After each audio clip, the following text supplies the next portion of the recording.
کیا ماں باپ سے زیادہ کسی شخص کے نزدیک کوئی دوسرا رشتہ اتنی طوالت اور قربت کی شکل میں نظر آتا ہے؟ کوئی رشتہ پوری دنیا میں تلاش کریں کہ اتنا وقت بھی طویل ہو اور قربت بھی انتہا کی ہو۔ یہ قربت ہی محبت ہے، یہ قربت دوستی کی دلیل ہے، یہ قربت ایک ماحول ہے، اس نے آپ پر اثر انداز ہونا ہے۔ اگر باہر کا دوست چند دن چند مہینے ساتھ رہے اس کے اثرات مرتب ہوتے ہیں، تو اگر ایک ماں 25-30 سال 50 سال کسی بچے کے ساتھ رہے گی، کیا اس کا کوئی اثر نہیں ہوگا؟ رسول اللہ صلی اللہ علیہ وسلم فرما رہے ہیں کہ ہر بچہ فطرت اسلام پر پیدا ہوتا ہے، اس کے ماں باپ اس کو یہودی بناتے ہیں، اس کے ماں باپ اس کو عیسائی بناتے ہیں، اس کے ماں باپ اس کو نصرانی بناتے ہیں، مجوسی بناتے ہیں۔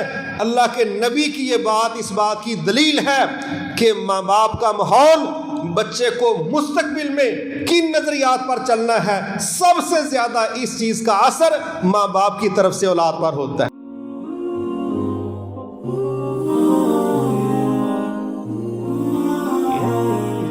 ہر طرح کی حمد و ثنا اس اللہ رب العزت کے لائق ہے جس سے ہر مشکل وقت میں ہم مدد کے طلبگار رہتے ہیں، اور ہمارا ایمان ہے کہ جس طرح کی ہمارا رب ہماری مدد کرنے پر قادر ہے، اس طرح کی مدد کرنے پر پوری دنیا میں کوئی دوسری ہستی، کوئی دوسرا وجود قادر نہیں ہے۔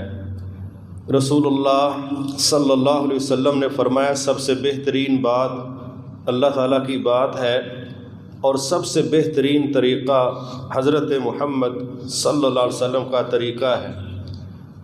آپ ہی نے فرمایا ہر ایسا عمل جو اپنی طرف سے دین اسلام کا حصہ بنایا جائے وہ بدعت ہے، اور ہر بدعت گمراہی ہے، اور ہر گمراہی جہنم میں لے جانے کا باعث ہے۔ اللہ ہمیشہ ہم سب کو اسے اپنی پناہ میں رکھے۔ اللہ رب العزت نے انسان کی تخلیق کے ساتھ کچھ فطری خواہشیں، ضرورتیں اس کے ساتھ منسلک کی ہیں۔ ان فطری خواہشات میں، ضرورتوں میں ایک ضرورت، ایک خواہش اولاد کی ہے۔ یہ ایسی خواہش ہے جو اللہ کے ہاں بالکل جائز ہے اور اپنے نتائج کے لحاظ سے بڑی ثمرآور ہے۔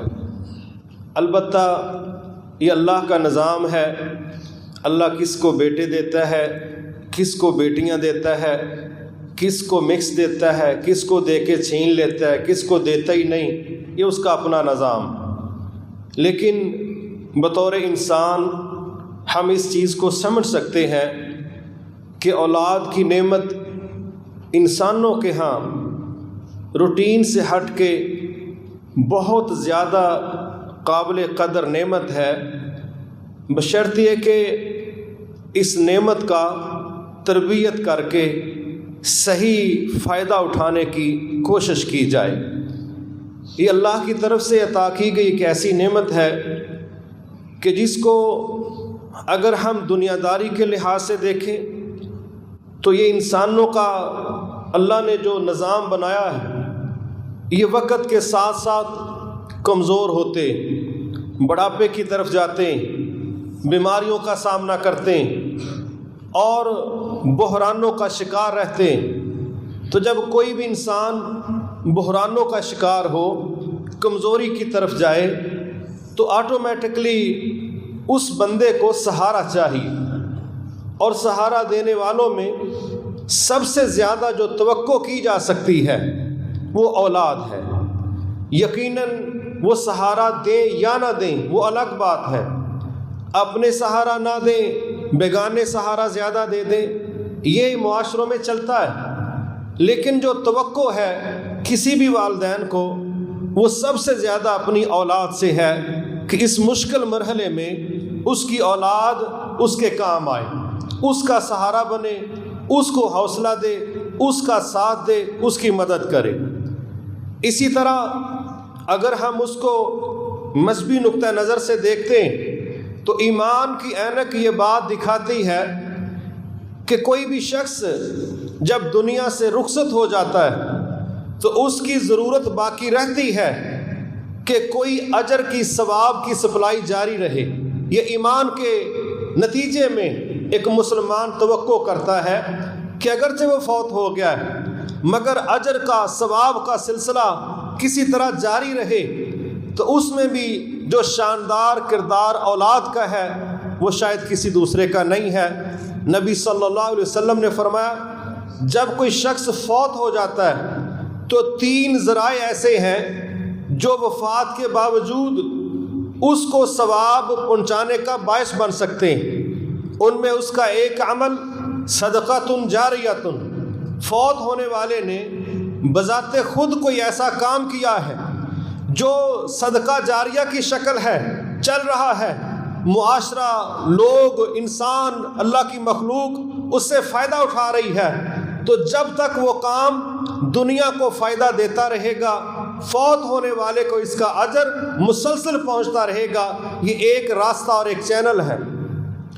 دوسرا علم ينتفع بہ، ایسا علم جو نفع دینے والا ہے اور فوت ہونے والے نے کسی کو سکھایا ہے، بالخصوص قرآن و حدیث کا علم، اور بالعموم وہ جائز علم جس کے ذریعے کوئی شخص اپنی زندگی کو آسان کر لیتا ہے، وہ معاشی لحاظ سے کرے، معاشرتی لحاظ سے کرے، صلاحیت کے لحاظ سے کرے، کسی بھی لحاظ سے جائز انداز میں کسی بندے کو کوئی گر، کوئی نکتہ، کوئی اسکل اگر آپ نے سکھائی ہے تو جب تک اگلا شخص آپ کی سکھائی گئی اسکل سے فائدہ اٹھائے گا تو آپ کو اس کا بھی اللہ تعالیٰ اجر پہنچاتا رہے گا۔ اور تیسری ہے ولد صالح، نیک اولاد جو دعاؤں میں اپنے والدین کو یاد رکھتی ہے، تو یہ نیک اولاد جو بھی خیر کا کام کرے گی آٹومیٹکلی اس کا اجر اس کے والدین کو پہنچے گا، وہ زندہ ہیں تب بھی، وہ وفات پا گئے ہیں تب بھی۔ تو ایمان کی عینک سے دیکھا جائے تو یہ بھی ایک شاندار ترین ذریعہ ہے کہ اولاد نیک کام کرے اور اس کے نتیجے میں والدین کو اجر پہنچتا رہے۔ ایک اور حدیث سے پتہ چلتا ہے، نبی صلی اللہ علیہ وسلم نے فرمایا کہ بندے کا درجہ آخرت میں بلند کیا جاتا ہے تو وہ سوال کرتا ہے کہ میرے اعمال تو منقطع ہو چکے ہیں، میں تو اب ڈسکنیکٹ ہوں، تو کس بنیاد پر میرا درجہ بلند کیا گیا؟ تو اس کو کہا جاتا ہے تیری اولاد نے تیرے لیے استغفار کیا ہے، تیرے لیے معافی کی درخواست کی ہے، اس وجہ سے اللہ نے تیرا درجہ، تیرا مقام، تیرا سٹیٹس اللہ نے بلند کر دیا ہے۔ پھر ہم ایک اور چیز دیکھتے ہیں، اگر کسی کی اولاد خیر کے کام میں آگے بڑھتی ہے یہ چیز دنیا کے اندر بھی عزت کا باعث بنتی ہے۔ اور ایک بہت بڑا خیر کا کام جو نبی صلی اللہ علیہ وسلم نے فرمایا کہ جو شخص اللہ کی راہ میں شہید ہوتا ہے تو قیامت کو اللہ تعالیٰ اس کو یہ موقع فراہم کریں گے کہ اپنے عزیز و اقارب میں سے، اپنے دوستوں میں سے، جاننے والوں میں سے 70 لوگوں کی وہ سفارش کر کے ان کو جنت میں لے جا سکے گا، جن کا عقیدہ تو درست ہوگا مگر اعمال کمزور ہوں گے۔ تو یقیناً جو بچہ اللہ کی راہ میں شہید ہوا ہے، آپ اندازہ کریں اس کے نزدیک سب سے زیادہ ماں باپ سے زیادہ ترجیح والا کون رشتہ ہو سکتا ہے؟ یقیناً جو شہید ہوگا سب سے پہلے اس کی نظر اپنے والدین پر جائے گی، سب سے زیادہ جدائی کا صدمہ بھی والدین نے محسوس کیا۔ تو یہ بھی ایک شاندار راستہ ہے اس والدین کے لیے جن کی اولاد اللہ کے راستے میں شہادتیں پائی۔ اسی طرح اگر کسی کا بچہ بچپن میں فوت ہو گیا تو نبی صلی اللہ علیہ وسلم نے فرمایا یہ بچے جنت کی نہروں میں داخل کر دیے جاتے ہیں، ادھر فوت ہوئے ادھر جنتوں میں داخل ہوئے، تو یہ جنت کی نہروں میں تیرتے رہتے ہیں، اور جب وہ وقت آئے گا حساب و کتاب کا، سفارشوں کا مرحلہ آئے گا، تو یہ جو بچہ فوت ہو چکا ہے یہ اپنے ماں باپ کی سفارش کرے گا اور اللہ کے ہاں اس کی سفارش کو قبول کیا جائے گا۔ یہ بھی ایک اللہ کا پروسیس ہے، یہ ان کے لیے ہے جن کا بچہ بچپن کے اندر فوت ہو گیا، اور پھر وہ آخرت میں جب ہم دعائیں بھی پڑھتے ہیں بچے کے حوالے سے جنازے کی تو یہی کہتے ہیں نا، یا اللہ اس کو سفارش کرنے والا بنا دے، اس کو آخرت میں ذخیرہ بنا دے، تو وہ اجر بن گیا، ذخیرہ بن گیا، سفارشی بن گیا۔ اور یہ بھی اللہ تعالیٰ نتیجہ دے گا جب اس بچپن میں فوت شدہ بچے پر صبر کیا جائے گا تو اللہ تعالیٰ اس کے نتیجے میں، صحیح بخاری شریف کی ایک اور روایت ہے، نبی صلی اللہ علیہ وسلم نے فرمایا، اللہ تعالیٰ فرماتے ہیں جس سے میں اس کی پیاری چیز لے لوں اور وہ اس پر صبر کرے، اس کا صلہ میرے پاس جنت ہے۔ گویا یہ چند چیزیں جو مختصراً میں نے آپ کے سامنے بیان کی ہیں، یہ سب کا تعلق اولاد کے ساتھ ہے، اور یہ ایک ایسی فطری خواہش ہے جس کی نبیوں نے بھی اللہ کے سامنے دعا کی شکل میں اپنی ضرورت رکھی۔ جب نبیوں نے یہ خواہشیں رکھی ہیں، صالحین نے یہ خواہشیں رکھی ہیں، اس کا مطلب ہے کہ اولاد کا حصول نہ صرف جائز ہے بلکہ اللہ تعالیٰ نے اس کے ساتھ بڑی خیر و برکت بھی شامل کی۔ لیکن اس کا ایک دوسرا پہلو بھی ہے، وہ یہ ہے کہ اگر ہم ان اولادوں کو صحیح تربیت دینے میں کامیاب ہو جائیں اور ہمارا رب رحمتیں کر کے ہماری کمی کوتاہیوں کو معاف کر دے تو یہ اولاد بے شمار فوائد دنیا اور آخرت میں دینے کا، لینے کا باعث بن سکتی۔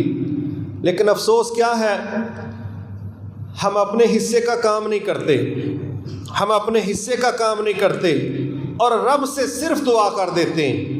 حقیقت یہ ہے کسی بھی مسئلے کا حل اسی میں ہے کہ ہم دعا بھی کریں، جو ہماری ذمہ داری ہے اس کو ادا بھی کریں، اور پھر اللہ پر توکل کریں۔ یہ ساری چیزیں جمع ہوتی تب نتائج ملتے ہیں۔ کام بندہ کرے کوئی نہ، صرف دعا کے سنگل پہلو کو استعمال کر کے بیٹھا رہے، شاید یہ سارے مسئلوں کا حل نہیں ہے۔ اسی لیے پھر اسلام نے ایک جگہ ہمیں یہ بات سمجھائی دعاؤں کی صورت میں، ربنا ہب لنا من ازواجنا وذریاتنا قرۃ اعین واجعلنا للمتقین اماما۔ اے ہمارے رب، ہمیں ہماری بیویوں سے، ہمیں ہماری اولادوں سے آنکھوں کی ٹھنڈک عطا فرما اور ہمیں متقی لوگوں کا امام بنا دے۔ اب اس آیت مبارکہ میں جو دعائیہ شکل میں انسانی راحت کا جو سامان ہے اس کا تذکرہ کیا جا رہا ہے، ایک اس کی بیوی، دوسری اس کی اولاد۔ یہ دو ذرائع ہیں جو اللہ رب العزت نے باقاعدہ مینشن کیے کہ یہ انسانوں کی راحت کا باعث ہے، اور ان کی تخلیق جس مقصد کے لیے اللہ نے کی ہے اللہ نے اس کا خود تذکرہ کر دی۔ اب یہ ہماری ضرورت تو ہے کہ ہماری اولاد ہماری آنکھوں کی ٹھنڈک بنے، مگر اس ضرورت کو پورا کرنے کے لیے جو بطور والدین ہماری ذمہ داریاں ہیں، اس کو سمجھنا اور اپنی کمی کوتاہیوں کی اصلاح کرنا، یہ ہمارے لیے بڑا ضروری۔ لہٰذا آج اللہ تعالیٰ نے چاہا اس کی توفیق سے انشاءاللہ ہم اسی پر بات کریں گے کہ ہر شخص یہ تو چاہتا ہے کہ اس کی اولاد اس کی آنکھوں کی ٹھنڈک بنے، اس کی خدمت گزار بنے، اس کے لیے دنیا میں عزت کا باعث بنے، اس کے لیے آخرت میں درجات کی بلندی کا، بخشش کا باعث بنے۔ یہ ہر کسی کی خواہش ہے، لیکن اس خواہش کو مکمل کرنے کے لیے جو بطور والدین ہماری ذمہ داری ہے، ہمیں چاہیے ہم سب سے پہلے اس کو سمجھیں اور ادا کرنے کی کوشش کریں، پھر اپنے رب پر توکل کریں۔ اس میں پہلی بنیادی چیز جس کا معاشرے میں شاید اس انداز میں احساس نہیں کیا جاتا، میں نے تو جب یہ ساری چیزیں جمع کی تو میں نے اپنے تجزیے کے مطابق اللہ کی توفیق سے اس میں سب سے بنیادی جس چیز کو سمجھا ہے وہ اچھی اولاد کی پیدائش کے لیے، اچھی اولاد کی تربیت کے لیے اچھے والدین کی فراہمی ہے، اچھے رشتے کا میسر آنا ہے، اچھے ماں باپ کا وجود کا ہونا ہے۔ ہم عجیب لوگ ہیں، سبزی کاشت کرنی ہو کتنی ہماری تحقیقات ہوتی ہیں، کتنی تحقیقات ہوتی ہیں، کتنے مشورے ہوتے ہیں، اور جب ہم نے اولادوں کے متعلق کوئی پلان بنانا ہے، کوئی مشورہ نہیں، کوئی منصوبہ بندی نہیں۔ اگر لفظ منصوبہ بندی ہے تو نیگیٹو سینس میں ہے، کوئی معیار نہیں، جبکہ ایک رشتہ طے کرنے کا اولاد کی تربیت میں کس قدر اہم ترین کردار ہے، میں چند چیزیں اس پر پیش کروں گا تاکہ ہمیں اس کا احساس ہو کہ بہترین اولاد کے حصول کے لیے بہترین جوڑے کا ہونا، بہترین ماں کا ہونا، بہترین باپ کا ہونا یہ سب سے زیادہ ضروری ہے۔ جہاں تک ظاہری ضروریات اور تقاضے ہیں اس میں بہترین رشتہ یہ میرٹ ہے، یہ بیس ہے۔ اگر یہ نہیں ہے تو پھر رزق ہے، ہو سکتا ہے اللہ تعالیٰ اولاد کو بہتر کر دے، لیکن جو بنیاد ہے وہ اس بات کی دلیل ہے کہ ہم کیا نتائج لینا چاہتے ہیں، ہمارے کیا مقاصد ہیں، ہمارے کیا اہداف ہیں۔ اس میں آ جائیے، دو باتوں کو سمجھنا ہے، پھر سمجھ آئے گی کہ رشتہ بہترین اولاد کے لیے کتنا زیادہ ضروری۔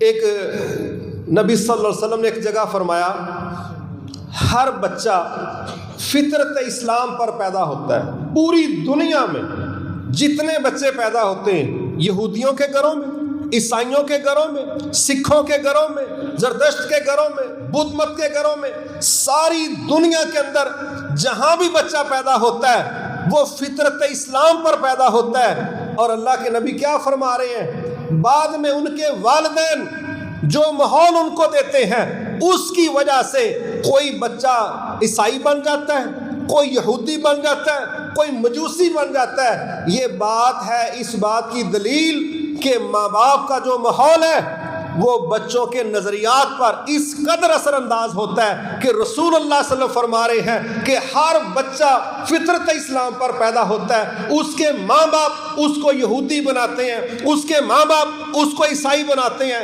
اس کے ماں باپ اس کو نصرانی بناتے ہیں، مجوسی بناتے ہیں۔ اللہ کے نبی کی یہ بات اس بات کی دلیل ہے کہ ماں باپ کا ماحول بچے کو مستقبل میں کن نظریات پر چلنا ہے، سب سے زیادہ اس چیز کا اثر ماں باپ کی طرف سے اولاد پر ہوتا ہے۔ ایک یہ چیز۔ دوسری جگہ نبی صلی اللہ علیہ وسلم نے فرمایا، الرجل علی دین خلیلہ فلینظر احدکم من یخالل۔ انسان شخص اپنے دوستوں کے دین پر ہوتا ہے۔ تم بھی دیکھ لیا کرو کہ تم کس کو دوست بنانے لگے ہو۔ دوست قربت کا نام ہے، کمپنی کا نام ہے، اکٹھے بیٹھنے کا، شیئرنگ کا نام ہے۔ ذرا سوچیں تو صحیح، کیا ماں باپ سے زیادہ کسی شخص کے نزدیک کوئی دوسرا رشتہ اتنی طوالت اور قربت کی شکل میں نظر آتا ہے؟ کوئی رشتہ پوری دنیا میں تلاش کریں کہ اتنا وقت بھی طویل ہو اور قربت بھی انتہا کی ہو۔ یہ قربت ہی محبت ہے، یہ قربت دوستی کی دلیل ہے، یہ قربت ایک ماحول ہے، اس نے آپ پر اثر انداز ہونا ہے۔ اگر باہر کا دوست چند دن چند مہینے ساتھ رہے اس کے اثرات مرتب ہوتے ہیں، تو اگر ایک ماں 25-30 سال 50 سال کسی بچے کے ساتھ رہے گی، کیا اس کا کوئی اثر نہیں ہوگا؟ 50 سالہ رفاقت کا کوئی اثر نہیں، اور مہینہ کسی کے ساتھ بچہ رہا تو اس پر اثر پڑ گیا۔ ہم تو یہاں تک سنتے ہیں بعض اوقات بیویاں کیا کہتی ہیں، بچہ شادی شدہ ہو گیا اور بیوی کیا کہہ رہی ہے، اے ہلے تک اپنی ماں دی سندا ہے تے ماں دی ماندا ہے۔ کتنا بڑا ہو گیا، شادی شدہ ہے لیکن بیوی کا شکوہ کیا ہے، یہ ابھی تک وہی کرتا ہے جو اس کی ماں کہتی ہے، یہ ابھی تک اسی کو صحیح سمجھتا ہے جو اس کی ماں کہتی ہے۔ اس کا مطلب ہے اگر شادی کے بعد بھی وہ ماں کی بات کا اثر لے رہا ہے تو پیدائش سے لے کے بلوغت تک اس نے اثرات کیوں نہیں لیے ہوں، کیوں نہیں لیے؟ یہ دوسری دلیل ہے کہ اگر عام شخص چند دن ساتھ رہے تو اس کے اثرات مرتب ہوتے ہیں۔ جس ماں نے قربت میں دن رات درجنوں سال کا وقت گزارنا ہے، مان جانا چاہیے کہ اس کے اثرات بھی مرتب ہوتے ہیں۔ ایک یہ چیز۔ دوسری چیز جو سمجھنے والی ہے بڑی اہم، وہ یہ ہے کہ اسلام نے رشتہ طے کرواتے وقت معاشی سٹیٹس، اس کو یاد رکھیے، اسلام نے رشتہ طے کرواتے وقت معاشرتی یہ دونوں سٹیٹس کو میرٹ نہیں قرار دیا، یہ معیار نہیں بنایا، بلکہ کیا معیار بنایا؟ عقیدہ، نظریہ، توحید، ایمان، اسلام، اس کو معیار بنایا، اور اس کی دلیل قرآن و حدیث میں۔ آپ دیکھیں اللہ تعالیٰ نے فرمایا ایک جگہ کہ جو آزاد مرد ہے لیکن ہے مشرک، بندہ آزاد ہے کافر، ہے مشرک، اللہ کہتے ہیں اس کے مقابلے میں غلام ایمان والا یہ بہتر ہے۔ دوسری جگہ اللہ تعالیٰ کہہ رہے ہیں آزاد مشرک عورت اس کے مقابلے میں لونڈی ایمان والی وہ بہتر ہے۔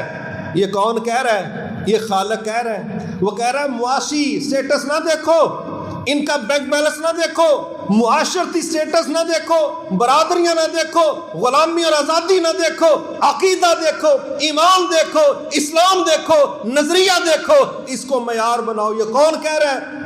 جو شادی کے بعد کے حالات کو بھی جانتا ہے، شادی سے پہلے کے حالات کو بھی جانتا ہے، وہ کہہ رہا ہے کہ نہ غلامی مسئلہ ہے، یہ معاشرتی سٹیٹس ہے، غلامی، آزادی، یہ سوشل سٹیٹس ہے، اور نہ معاشی لیول ہے کہ کسی امیر کا رشتہ غریب کے گھر میں نہیں ہو سکتا، غریب کا امیر کے گھر میں نہیں ہو سکتا۔ کہا یہ معیاروں میں نہ الجھنا، جس چیز پر کوئی کمپرومائز نہیں ہے وہ ایمان ہے۔ ایک طرف تمہیں آزاد مشرک کافر دنیا کی بے شمار سہولتوں کا مالک وہ آفر کر رہا ہے نکاح کی، اور دوسری طرف غلام ہے مگر ایمان والا ہے، اسلام والا ہے۔ کہا اس کو ترجیح دینا، اور رب کے فیصلے صحیح ہیں، رب کے فیصلے صحیح ہیں، آج سمجھ آئیں کل سمجھ آئیں۔ ایک یہ چیز سمجھنے والی، دوسری چیز جو سمجھنے والی ہے وہ یہ ہے کہ ہمارے ہاں اولاد کے حوالے سے ماں باپ کو بالکل اس وقت مینشن کیا جاتا ہے جب اولاد شرارتیں کرتی، جب اولاد کام خراب کرتی ہے نا، پھر ہمارے ہاں یہ باتیں ہوتی ہیں یہ ماں نہیں چنگی، یہ پیو نہیں چنگا۔ یہ کب باتیں ہو رہی ہیں؟ جب اولاد ہو چکی ہے۔ کیا یہ پہلے ذمہ داری نہیں بنتی تھی کہ ہم نے چنگا یا چنگا نہیں ہے پہلے دیکھنا؟ کیونکہ ایک اور جگہ اللہ تعالیٰ نے کردار کو بنیاد بنایا، یہ میں نے دلیل دی ہے، عقیدے کو معیار بنایا۔ ایک دوسری جگہ کردار معیار ہے۔ ایک مسئلہ نبی صلی اللہ علیہ وسلم کے سامنے پیش ہوا کہ ایک عورت ہے، بد کردار ہے، لوز کریکٹر ہے، مگر ایک نیک شخص نے سوال کیا کیا میں اس سے نکاح کر سکتا ہوں؟ اللہ تعالیٰ نے اس کا جواب نازل کیا، کہا خبیث عورتیں خبیث مردوں کے لیے ہیں، پاکیزہ مرد پاکیزہ عورتوں کے لیے ہیں، پاکیزہ عورتیں پاکیزہ مردوں کے لیے ہیں۔ بد کردار عورت کا جانتے بوجھتے نکاح کا پیغام نہ دو نہ لو، خبیث خبیثوں کے لیے، پاک پاکیزہ کے لیے۔ یہ دونوں کو سمجھایا، یہ کریکٹر ہے، یہ کردار ہے۔ ہاں اگر کسی میں غلطی کمی کوتاہی تھی اس نے معافی مانگ لی، اپنی اصلاح کر لی، توبہ کر لی، پھر اسلام اس کو ویلکم کہتا ہے، پھر اس کو گلے لگاتا ہے، پھر اس کو پروٹوکول دیتا ہے، یہاں تک کہ ایسے توبہ کرنے والے بعض اوقات بڑے بڑے نیک لوگوں کو کراس کر جاتے ہیں، بڑے بڑے نیک لوگوں کو کراس کر جاتے ہیں۔ کس بنیاد پر؟ نارمل نیک بندہ کیا سمجھتا ہے؟ کہتا ہے نہ ہم نے غلطیاں کی ہیں، نہ رونے دھونے کی ضرورت ہے۔ لیکن جس بندے کو پتہ ہے کہ میری زندگی گناہوں میں گزری ہے، بعض اوقات وہ رب کے سامنے اتنا شرمندہ ہوتا ہے، اتنا روتا ہے، اتنی معافی مانگتا ہے، وہ بڑے بڑے نیک لوگوں کو کراس کر جاتا ہے۔ کیوں؟ اللہ تعالیٰ نے فرمایا کہ بعض لوگ ایسے ہیں جب ان کی توبہ ہوتی ہے اس کا ایک سٹینڈرڈ ہے، فرمایا ہم اس کے جتنے گناہ ہوتے ہیں ہم نہ صرف گناہ معاف کرتے ہیں بلکہ ان کو نیکیوں میں تبدیل کر دیتے ہیں۔ تو وہ بندہ کراس کر جاتا ہے۔ کسی نے غلطیاں کی ہیں وہ معافی مانگتا ہے، نیکسٹ اصلاح کر لیتا ہے، اللہ کے ہاں یہ بڑا پروقار شخص ہے۔ لیکن ایک شخص برے کاموں میں تسلسل سے چل رہا ہے، بے حیائی کا مرتکب ہے، بریک ہی نہیں لگ رہی، تو پھر اسلام وہاں کہتا ہے کہ دیکھتے ہوئے جانتے بوجھتے معلومات کے باوجود بد کرداروں سے نکاح نہیں کرنا۔ کیوں نہیں کرنا بھائی؟ تو ہمارے رب کو پتہ ہے نا کل کو انہوں نے کہنا تھا اس کا باپ اچھا نہیں، اس کی ماں اچھی نہیں، تو پھر آج ہی سمجھ جاؤ نا کل کی بجائے۔ تو کردار معیار ہے رشتے طے کرنے میں اگر اچھی اولاد لینی ہے، اور عقیدہ معیار ہے اگر اچھی اولاد پیدا کر کے صحیح عقیدے پر چلانی ہے۔ یہ دو معیار اللہ تعالیٰ نے قرآن مجید میں باقاعدہ ہمیں سمجھائے۔ ہمارا رب ہمیں اس کو صحیح معنوں میں سمجھنے کی توفیق عطا فرمائے۔ پھر ایک اور چیز ہے، فرض کریں بچہ تھوڑا بڑا ہو گیا، 6 سال کا ہو گیا، 8 سال کا ہو گیا، اب میاں بیوی مشورہ کرتے ہیں اس کو کس ادارے میں داخل کروانا، کس ادارے میں، اسکول میں بھیجنا ہے، دینی ادارے میں بھیجنا ہے۔ پھر ہم کیا کچھ نہیں دیکھتے، کیا کچھ نہیں دیکھتے، ادارے کا ماحول کیسا ہے، ادارے کی لوکیشن کیسی ہے، اس کی فضا کیسی ہے، اور سب سے پھر ہم کہتے ہیں اس کو پڑھانے والی ٹیچرز کیسی، استاد کیسے ہیں۔ وہ ٹیچر جس نے 6 گھنٹے بچے کے ساتھ گزارنے، وہ اسکول جس نے 6 گھنٹے بچے کو پاس رکھنا ہے، اس سلسلے میں تو ماں باپ بہت محتاط ہیں، بڑی معلومات لیتے ہیں، بڑے مشورے کرتے ہیں۔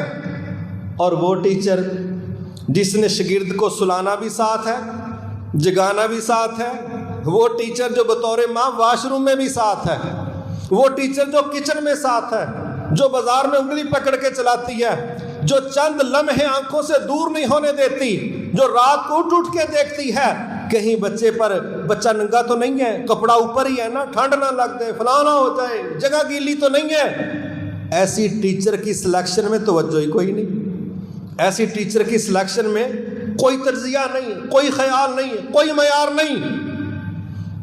راہ چلتے ایک لفظ آپ سنتے ہیں نا، ہمارے ہاں یہ بڑا گندا سا ایک لفظ چلتا ہے، فلاں نے فلاں کو روڈ پر پرپوز کیا، پارک میں پرپوز کیا، راہ چلتے پرپوزنگ ہو رہی ہے۔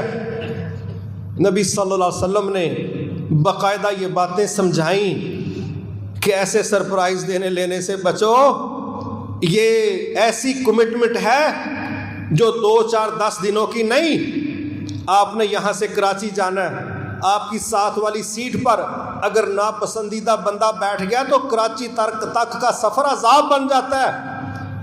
اور جس ساتھی کو آپ نے 70 80 سال ساتھ چلانا ہے اور ہر وقت اس کو فیس کرنا ہے، اور اگر مسلمان ہو تو مرنے کے بعد بھی اکٹھا رہنا ہے، جس ساتھی کے ساتھ اتنی لمبی کمٹمنٹ ہے تو اس کو راہ جاتے پرپوز کرنے سے بچنا چاہیے۔ جتنا منصوبہ لمبا ہے اتنی سنجیدگی گہری ہونی چاہیے۔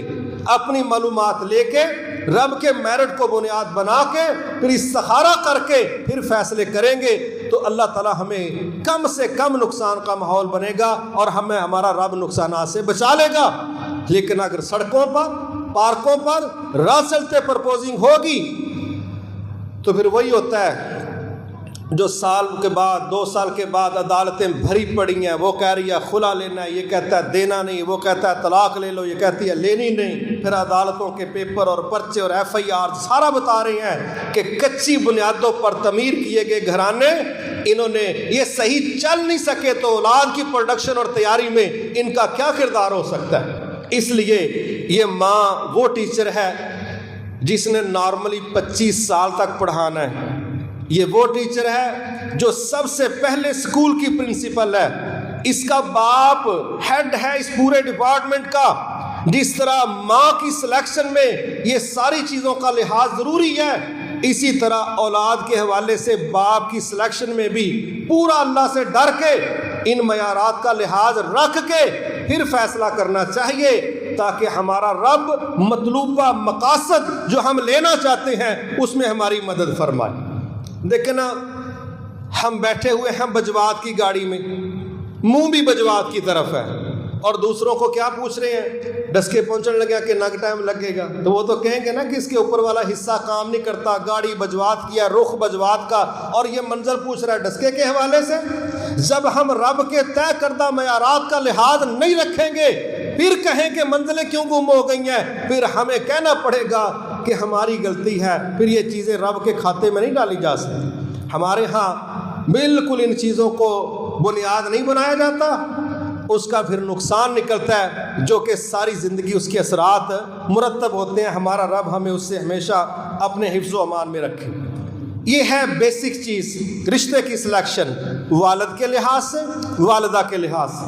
عقائد پر کوئی کمپرومائز نہیں، کردار بھی بہتر سے بہتر۔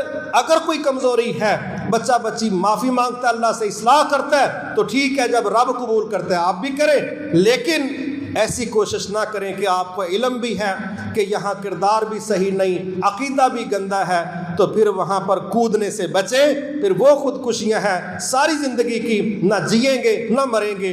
اللہ تعالیٰ سے تذبذب والے فیصلوں سے محفوظ رکھیں۔ پھر دوسری چیز ہے وہ ہے اولاد کے حوالے سے، شادی ہو گئی ہے، رشتہ اچھا مل گیا ہے، مگر نیکسٹ اولاد کا مرحلہ ہے۔ اب اولاد کی پیدائش سے پہلے ایک بڑا حساس مسئلہ ہے، وہ ہے ہماری نیتوں کا، ہماری نیتوں کا۔ اس نقطے کو بھی قبول کرنا چاہیے۔ آپ دنیا میں جو کرنا چاہتے ہیں، پازیٹیو ہے یا نیگیٹو ہے، آپ کی نیت کی بنیاد پر وہ نیگیٹیوٹی بھی آپ کو ملے گی، پازیٹیوٹی بھی ملے گی۔ آپ نے فیصلہ کرنا ہے کہ آپ نے جانا کس طرف۔ ایک اللہ نے قرآن مجید میں ایک جگہ فرمایا، ہم نے تو تمہیں دونوں راستے سمجھا دیے، اما شاکرم و اما کفورا۔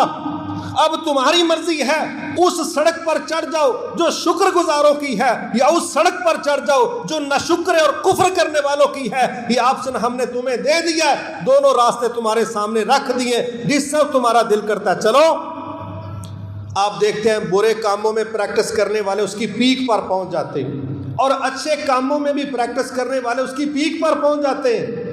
الیس للانسان الا ما سعی، اللہ فرماتے ہیں جس لائن پر جو بندہ جد و جہد کرتا ہے اس کو ہم اس کا نتیجہ دے دیتے ہیں۔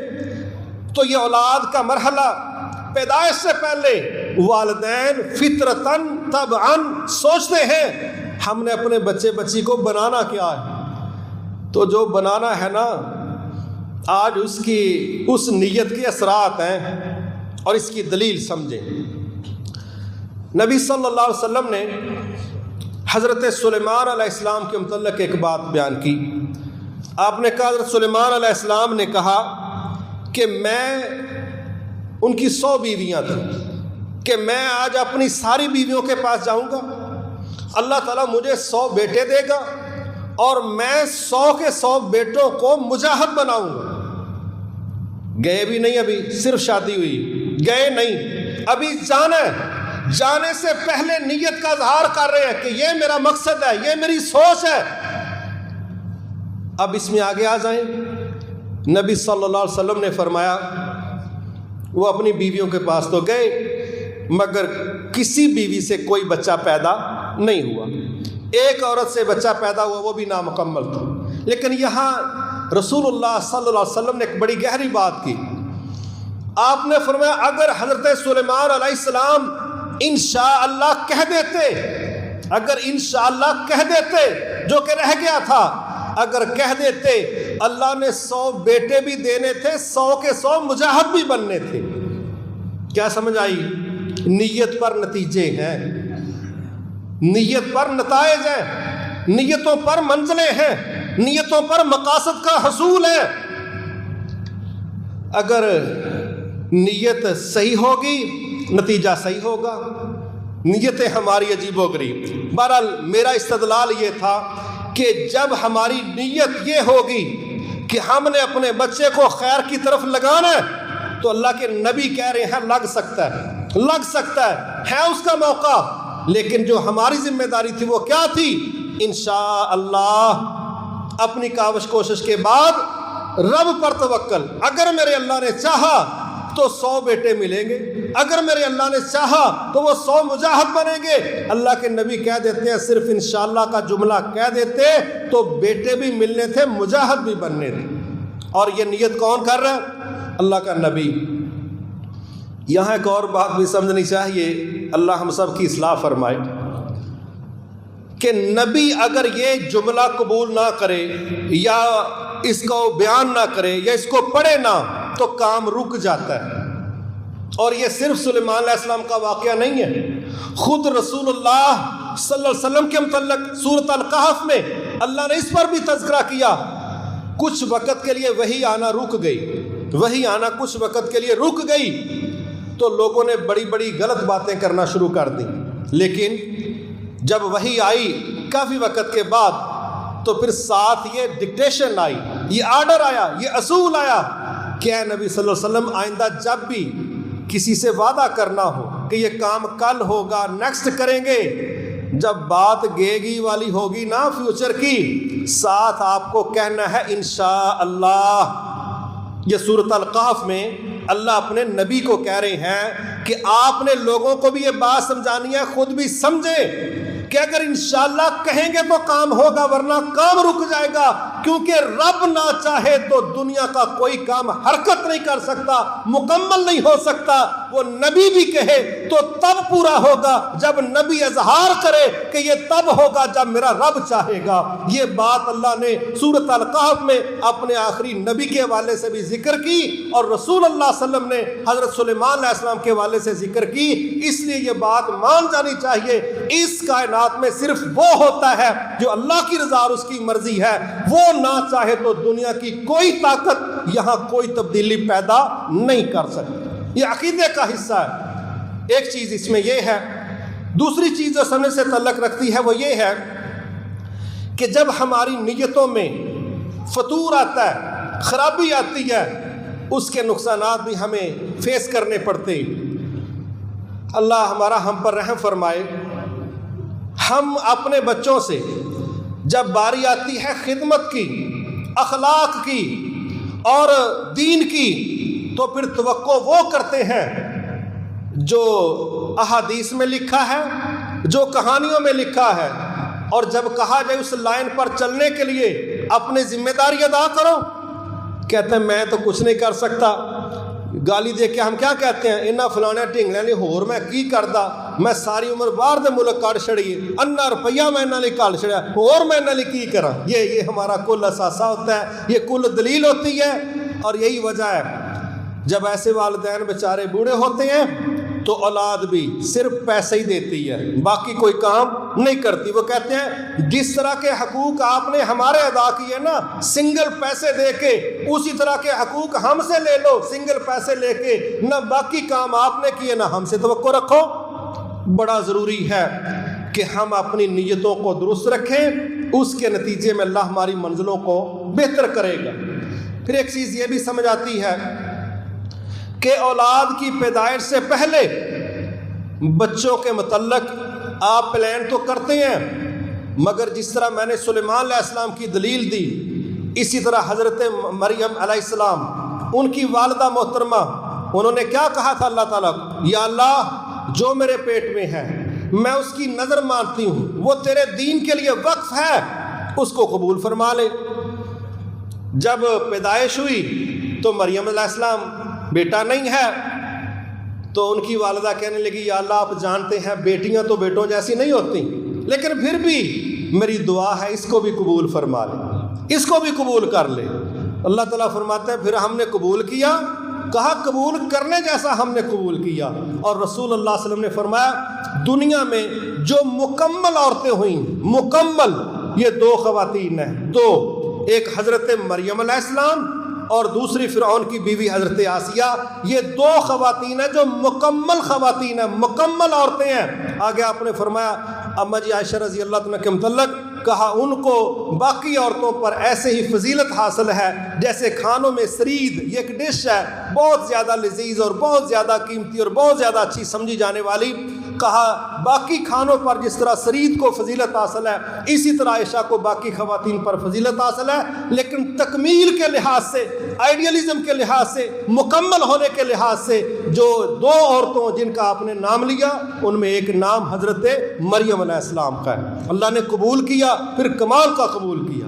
اس سے یہ سمجھ بھی آتی ہے کہ ہم اولادوں کا مستقبل طے کرتے وقت پیدائش سے پہلے پلان بھی کر سکتے ہیں, نیت بھی کر سکتے ہیں, سوچ بھی سکتے ہیں, لیکن میں پھر وہی بات کروں گا جب ہم نے یہ سوچنا ہے کہ بچہ دین والا بنے تو اللہ کے نبی سمجھا رہے ہیں کہ بن جائے گا, اور جب ہم یہ سوچتے ہیں انجینئر بنے تو بن جائے گا, ڈاکٹر بنے تو بن جائے گا, یہ پیشے حرام نہیں، جائز پیشے ہیں، اسلامی ملت کو، ملکوں کو ترقی دینے والے، فائدہ دینے والے پیشے ہیں، لیکن بہرحال ایک طرف کل اللہ کا دین ہے، ایک طرف کل دنیا ہے، اگر یہ دین اور دنیا ملا کے چلائیں گے تو اللہ دونوں فائدے دے گا۔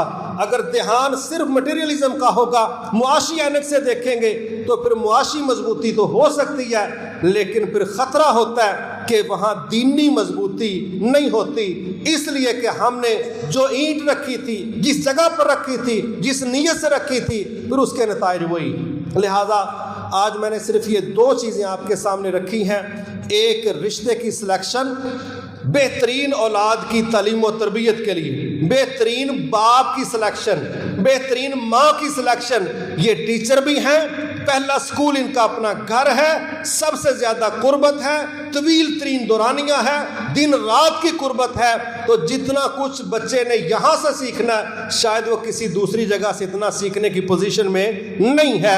اور اس کی دلیل میں نے وہی حدیث پیش کی جو رسول اللہ صلی اللہ علیہ وسلم نے فرمائی کہ بچے تو فطرت اسلام پر پیدا ہوتے ہیں، لیکن ان کے ماں باپ کی طرف سے دیا گیا ماحول وہ پھر ان کو عیسائی بنا دیتا ہے، یہودی بنا دیتا ہے، مجوسی بنا دیتا ہے، تو یہ ماحول چینج کرتا ہے۔ اور اسی طرح نیکسٹ اللہ تعالیٰ نے چاہا تو ہم اس پر بات کریں گے۔ میں نے چونکہ یہ بات کہی تھی کہ عین ممکن ہے 6 سے 8 خطبات جمعہ انشاءاللہ یہ تربیت اولاد پر ہوں گے، ہم چاہیں گے کہ ڈیٹیل کے ساتھ ان پر بات کریں۔ نیکسٹ ہم جو بات کرنے جا رہے ہیں وہ ہے تو بڑی عجیب، لیکن معاشرے میں ہے، جہاں یہ ہماری فطری خواہش ہے وہاں اللہ کے نظام سے بغاوت کرتے ہوئے مغربی معاشرہ اولاد کی ذمہ داری سے بیزاری کا اظہار کرتا ہے، بیزاری کا، اور اس بیزاری کے لیے انہوں نے ایسے گندے طریقے استعمال کیے ہیں جنہوں نے معاشروں کو ڈسٹرب کیا، خاندانوں کو بکھیر دیا، توڑ دیا، نسب کا بیڑا غرق کیا، اور اخلاقی لحاظ سے معاشرے ذلت کے اتھاہ گہرائیوں میں گر گئے، اور اس کے گندے اثرات مسلمان معاشروں پر مرتب ہو رہے ہیں۔ وہ معاشرہ جو اولاد سے بیزار ہے اور اس کو نعمت سمجھنے کی بجائے بوجھ سمجھ رہا ہے، اس کی دلائل کیا ہیں اور اس کے نتائج اور اثرات کیا ہیں؟ اور باقی جب بچہ اللہ تعالیٰ عطا کر دیتا ہے پیدائش کے بعد، اسلام کے لحاظ سے ایک اچھے والدین کے ذمے اپنی اولاد کے متعلق کیا کیا کام ہے، اللہ تعالیٰ نے چاہا تو نیکسٹ انشاءاللہ ان پر بات کریں گے۔ میں امید کرتا ہوں کہ میرے بھائی اور میری بہنیں انشاءاللہ خود بھی نیکسٹ بر وقت تشریف لائیں گے، اور اپنے دوستوں عزیز و اقارب کو بھی آپ دعوت دیں۔